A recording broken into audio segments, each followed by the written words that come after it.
Totoo ba yung post na ito? Purhay rallyista laban kay BP Sara. Need group sasama mag-file. Impeach laban kay BP.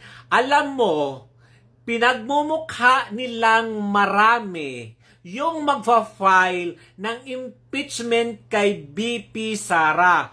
Pinaghihiwa-hiwalay nila yung mga grupo. Dahil yung tatlo na impeachment labang kay BP Sara ay ibinasura na para magmukhang maraming nagagalit kay BP Sara. Kaya ang ginagawa ng mga loyalista at mga leftist, pinaghihiwa-hiwalay nila yung mga grupo nila para magmukhang marami yung nagagalit kay BP Sara. Kasi nga hindi nila mahanap si Mary Grace Piatos kung ano yung flavor.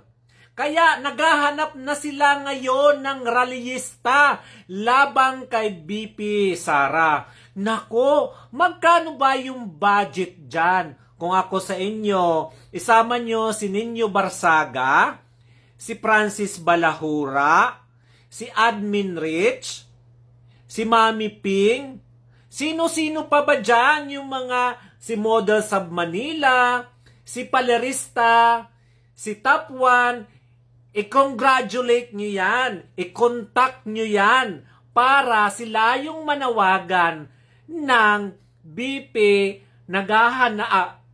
kontakin nyo sila para makahanap ng mga rallyista labang kay BP Sara.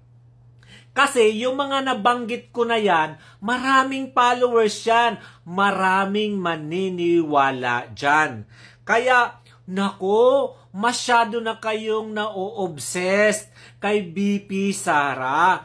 Habang si BP Sara, masayang-masaya ngayon sa pamilya na sa Pasko, kayo high blood dahil nabasura na naman yung impeachment nyo. Sa pangatlong impeachment nyo kay BP Sara ay nabasura na naman. So, sino yung gusto sumama at sisigaw ng Sara resign? My God, papatulan ito ng mga grupo ng mga pinklawan at loyalista. Sayang din yan.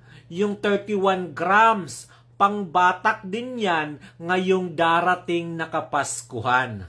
Siyempre, ito pala si Waray Laban. Kung bago ka lang sa aking Facebook, TikTok, and YouTube channel, follow for more.